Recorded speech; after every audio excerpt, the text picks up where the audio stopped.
Welcome to EPG Pathshala. My name is Dugirala Vasanta. I am on the teaching faculty of Department of Linguistics in Osmania University, Hyderabad.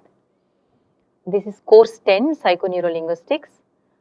Today's lecture relates to module 23 on dyslexia and dysgraphia. They are also referred to as alexias and agraphias, but dyslexia is more commonly used. The main objective of this lecture is to discuss some concepts relating to reading processes and writing systems, and secondly to talk about acquired reading and writing disorders following brain damage. In any language, understanding the relation between letters and their corresponding sounds is an important basic skill necessary for successful reading and spelling of words. We have less difficulty spelling words that are based on predictable letter sound correspondences. That is, if one sound, that is phoneme, has an equivalent one grapheme corresponding to it, it is much easier to remember and read it and also spell it. Let's look at some examples from English about different type of words. Regularly spelled words. Suppose you take the word hat, H-A-T are the phonemes. Now, corresponding to these sound units, you have the graphemes H and then A and T. So, there is a direct one-to-one correspondence. These are called regular words. So, other regular words like say stop, van, lot, ten, top, these are all regular words because there is one phoneme corresponding to one grapheme. So, we tend to use this regularity between phonemes and graphemes even to read pseudo words or non-words which are created for using it in psycholinguistics, neurolinguistic experiments. For instance, if you are asked to repeat a non-word like coal or nin or token or something like that, we use this knowledge about phoneme-grapheme relationships and pronounce them like that. K-O-L is coal, N-I-N is nin, like that. But the English doesn't have only regular words like this. There are some irregular words. At least 13% of the English words have irregular spellings. So, for instance, words like yacht, which is spelled Y-A-C-H-T, straight, friend, value, stomach. So, the spellings do not reflect the sounds the way we pronounce them in these words, and therefore they are called irregular words. Most theories and models of reading English are based on how to account for our ability to read regular words. Let us look at one well-known and well-cited model of reading in relation to English. It's called Dual Root Cascaded Model or DRC model. DRC model is based on the premise that there are two separate roots. One is a whole word lexical root and the other one is a phoneme grapheme or grapheme phoneme root depending on whether we are reading or spelling. The lexical whole word root goes from print to speech in reading and speech to print in spelling, and it goes directly to semantic system. Whereas the non-lexical root makes use of conversion from phoneme to grapheme or grapheme to phoneme depending on the task that we are involved in. Look at the picture of DRC model on the screen. The topmost, it starts with print. Our eyes pick up the visual features of letters. There are letter units which make us identify the graphemes. If you go right, you go into the GPC root, that is grapheme phoneme conversion root. So, you identify graphemes, you think about the phonemes, you convert them and you go into phoneme system and you produce the speech. On the other hand, after going through the letter units, you can search your orthographic lexicon. Your mental lexicon has information about phonology, morphology, orthography, the writing rules of your language. So, orthographic lexicon, you access the meaning from the semantic system, then come to phonological lexicon and then the phonemes and then you produce. So, these are the two roots. When you are looking at it, to your right would be the GPC root and the left side will be the lexical root, whole word root. So the whole word or what they call lexical root is required for processing well practiced familiar words, okay, including irregular words. On the other hand, you need non-lexical phonological root for processing novel. You have never seen them. They're non-words or they're pseudo words, regular words, which are not mentally stored. Some of the non-words, you don't store them. They're not words, so they don't exist in the lexicon. So you need a phoneme grapheme conversion to process such words. So DRC model is capable of, it has been shown through decades of research that DRC model can simulate patterns of acquired alexia and agraphia. Alexia is the reading disorder, agraphia is writing disorder. So they've developed this DRC model to, that is artificially, you first of all make a computational model of DRC. You artificially lesion one root and the computer produces errors which are similar to a patient's mistakes. So that's how they developed this model. But recent researchers are of the opinion that DRC model may not work well for languages which are very different from English from the point of view of the writing system. You will learn, I think in psycholinguistics there's a module about writing systems, and I will say a few more things about how languages differ with respect to writing systems they adopt. So basically DRC model may not fit languages which don't use alphabetic system.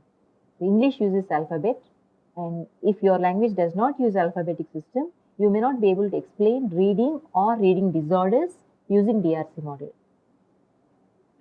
But the Kohlhart, who is one of the neuropsychology psychologists who is involved in developing DRC, has this to say about DRC model. The general architecture of this system must be modular with distinct phonological and orthographic modules or lexicons and a semantic system connected to both these modules. And in addition, a separate system of non-lexical rules specifying correspondence between phonemes and graphemes.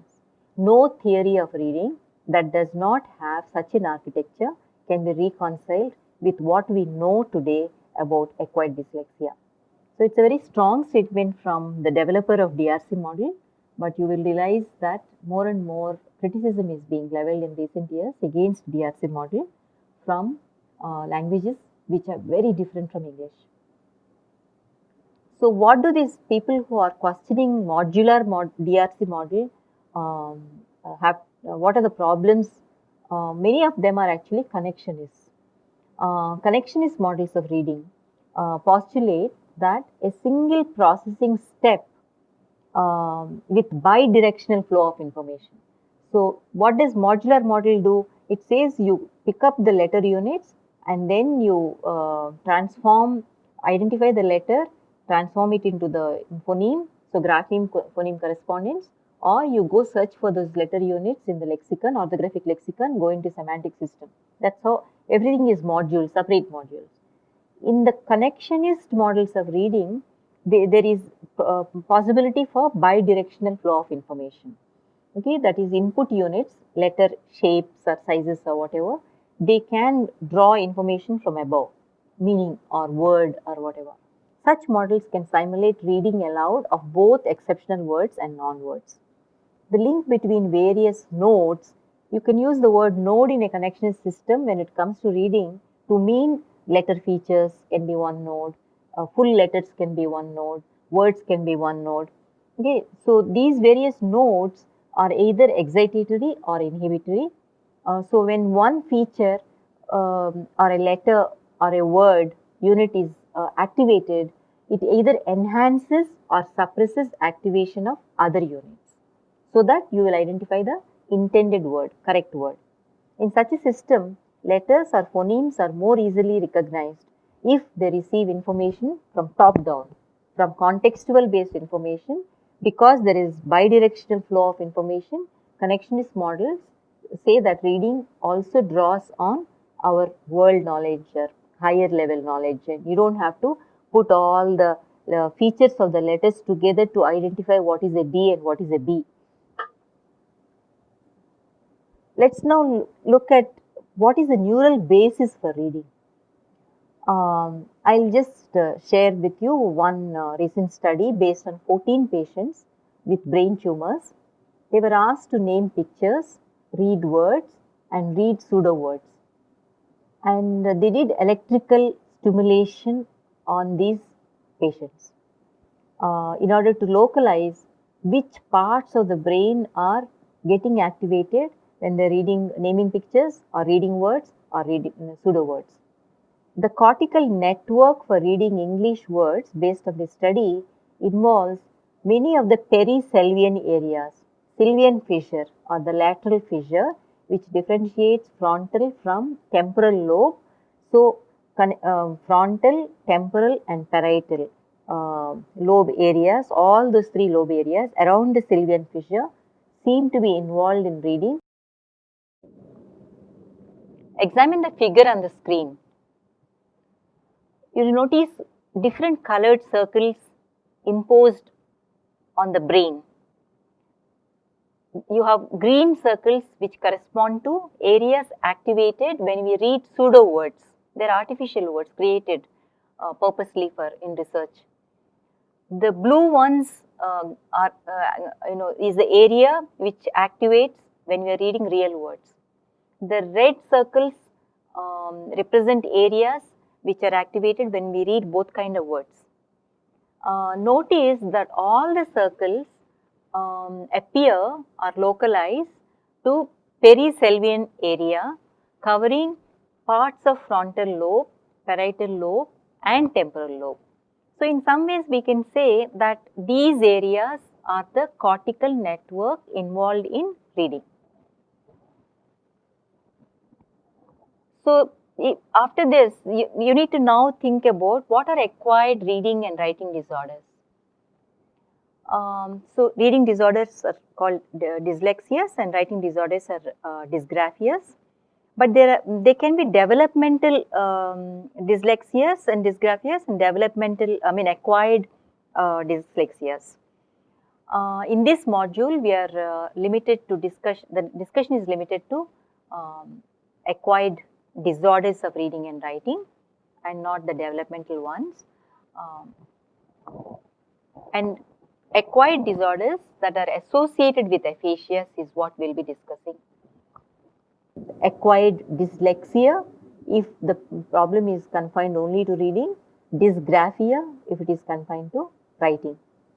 So, reading and writing disabilities can also be developmental, that is children in the course of learning their language, learning to read and write can experience lot of problems. This module is not about developmental dyslexia or dysgraphia. It is only limited to discussion of acquired dyslexia or dysgraphia, which is associated with aphasias, stroke aphasias. So, let us look at some types of acquired dyslexias and dysgraphias. The major types are pure acquired dyslexia without any dysgraphia, that is one type. Here, patients have difficulty reading all kinds of words, whether they are regular or pseudo or irregular or whatever. Patients spell the words by naming each letter. They have to name the letter in order to spell, in order to read also. So, damage is likely to be in the left hemisphere occipito-temporal cortex. The researchers have shown patients who are diagnosed with pure alexia without agraphia have problem in occipito-temporal cortex in the left hemisphere. The second major type is called surface dyslexia dysgraphia. These patients rely heavily on phonological processing because in these patients the lexical root in the DRC, the whole word root is damaged. So, they can't access orthographic lexicon. So, difficulty is with reading low frequency irregular words which require that root and the root is damaged. So, they make mistakes on those type of words. The third major type is called phonological dyslexia or dysgraphia. Patients with this problem are unable to engage in phonological processing involving non-lexical GPC route. Go back and look at the diagram if you have any doubt. These patients put too much emphasis on unimpaired lexical route. Because phonological route is damaged, they are relying completely on the lexical route. So, when asked to read unfamiliar or non-words or pseudo words, they regularize them. So, you tell them, don't worry, I am going to give you some letters. Don't worry whether it is a word or not word, just read it. So, I tell the patient, read FLIG.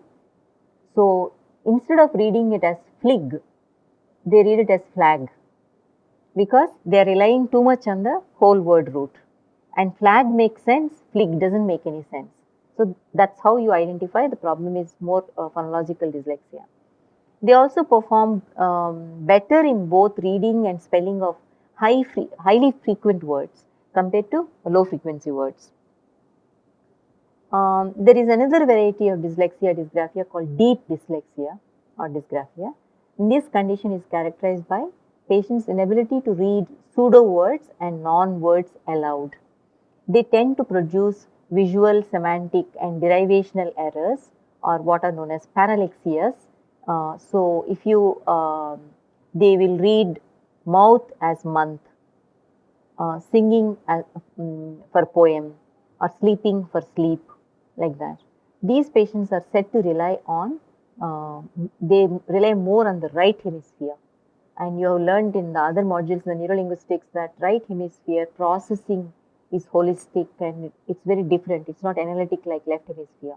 So, some of these errors are attributed to patients relying more on the right hemisphere. But I have already pointed out that reading is not a universal ability, which cuts across all languages. Reading depends upon the particular writing system.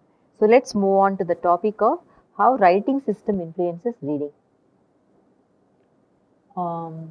You know that the major types of writing systems are alphabetic systems where consonants and vowels are separated in writing. In spelling English words, consonant is separate from vowel, right? So, good example of alphabetic writing system is English. Now, syllabic systems like Chinese, Japanese especially, not Chinese, Japanese has two different types of systems. One is called kana and one is called kanji. So, the kana uses a whole syllable is what is, each graphic unit is a syllable, not a phoneme, alright. So, they rely on either full syllable or what is known as mora, which is a unit of time. So, if there are two long vowels, they have two moras, okay, it's a timing unit. One example of syllabic system is Japanese. On the other hand, there are systems which make use of, which are partly syllabic, partly alphabetic. They are called alpha syllabaries or semi-syllabic writing systems. You might want to know that most Indian languages have semi-syllabic writing systems. So, Devanagari of Hindi is a semi-syllabic system. As you know, each written unit is called Akshara. So, sometimes Devanagari is also, Devanagari and many of our Indian language writing systems are called Akshara systems, which is at the level of syllable. That is, we don't write vowel separately from consonant. You know the vowel is incorporated in the consonant. So, on the other hand, as opposed to this, you have Arabic which makes use of consonantal systems. In other words, Arabic represents only consonants, no vowels. Vowels have to be, you have to figure out the vowels from the context. So, it is called consonantal system. You can also have the entire word or a whole meaningful morpheme as the unit, and good example of that is Chinese characters. Chinese, each unit you see in writing is not a phoneme, it is not a syllable, it is a full word, or a, like tree will have one symbol written there. So, it is a logographic system.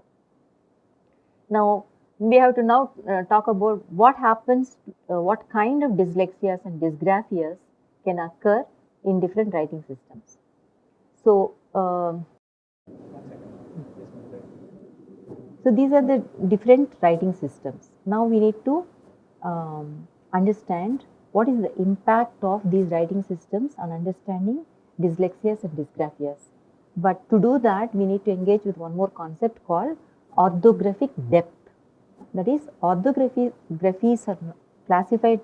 So far, the classification is about what is the minimal unit of writing, whether it is phoneme or syllable or whole word or whatever.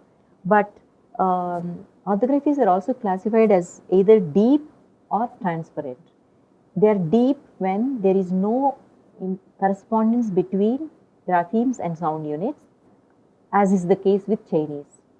Chinese, you see entire word printed as one character. Japanese kana script is considered as transparent because you say the sound and that's what you write.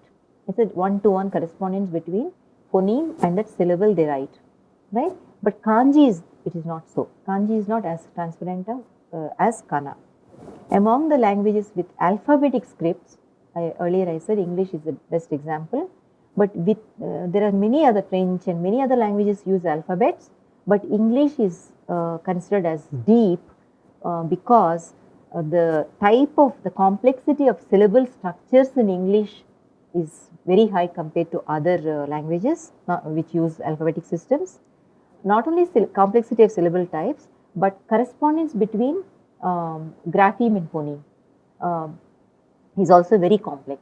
So, among the alphabetic writing systems, English is has considered as deep. Orthographic depth is more compared to other languages which use alphabetic systems. Now, this orthographic depth hypothesis predicts the nature of dyslexia or dysgraphia we can expect in patients. What is the prediction? It says that the severity of the reading and writing problem is more in deep orthographies compared to transparent orthographies. So, the writing system of most of our languages, not only the Devanagari of Hindi, but the alphabet syllabary used with Telugu, Kannada, Malayalam, Tamil, many of our Indian languages are relatively transparent. They are not deep like English, because what we are saying, the sound is being written as it is with minor modifications. So, what does it mean? So, what happens? What does dyslexia or dysgraphia mean in our languages? Just because, of course, there are people who say that it doesn't exist. Our children don't have dyslexias and dysgraphias as much as children who are trying to learn English. But that's not quite true. But now we are talking about acquired dyslexias and dysgraphias, that is reading and writing problems after brain damage. So, let's take an example of actual patient. Miss S was 36 years old. She had PG level education. She was teaching English before she had the stroke, and neurologist diagnosed her to have Broca's aphasia. Involving the lesion is confined to left hemisphere frontotemporoparietal cortices.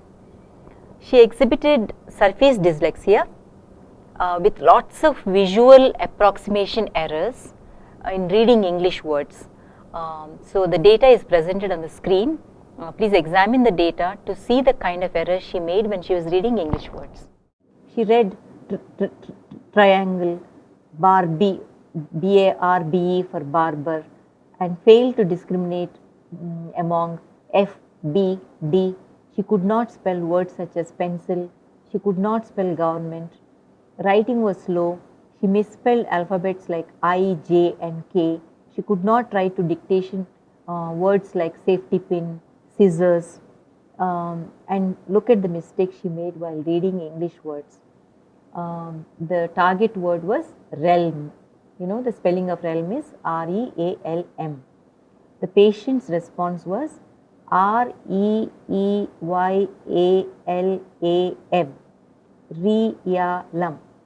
So rel is read as realum, SEW, Su is written as SUE, castle is read as read and spelled also as KASTEL, loss as LOS, gross as GROSE, lie as LII, soul as SOWL, like this. You can look at this. Then they tried testing her in oral reading of Kannada, and I believe it was much better than English. So the point to be noted here is that the impact of brain damage on reading differs depending upon the kind of writing system that is involved in the language. Also remember, notion like irregular words makes little sense in relation to Kannada or Telugu. You don't have too many irregular words like English has. And therefore, the nature of difficulty of dyslexia in Kannada would be very different from that in English. Look at the screen for another example of a 34-year-old Broca's aphasic patient, Hindi speaking patient. He was asked to write to dictation. So the examiner, the neurologist told him to write Khoon, Naak, Bal, Gal, Gal, Khel, Rani, Chacha, Thali, some of these words. Those were what he was asked to write. Look at the mistakes he has made. Let me just summarize few of the mistakes in dysgraphia, in writing mistakes made by 34-year-old Hindi speaking Broca's aphasic. Notice the spelling errors involving secondary graphemes. So patang, the Chandrabindu, the nasality is missing. Patag is written, the na is not there, the na marker is not there. Jahaj became dahaj. Vowel markers are distorted in words like kale, instead of the top marker, the secondary markers are distorted. Khoon, there is a mistake. Murgi became gumr. Gumr it became. So notice other errors, by going back to the spelling mistakes this patient produced. This was a 51-year-old aphasic with PG level education. To summarize today's lecture, I've started with examples of the so-called regular and irregular words in English, and how a dual root cascaded model, DRC model it is called, it's one of the major models used to explain how reading takes place in English. I've talked about that model, and I've pointed out that DRC model may not work to explain reading processes in relation to languages which are very different from English. Then we spent some time talking about the alphabetic systems as opposed to syllable alphabets, or like Indian languages make use of partly syllabic and partly alphabetic systems, like the Akshara languages, like Devanagari is an Akshara language. How reading is explained in relation to syllables and not in relation to phonemes.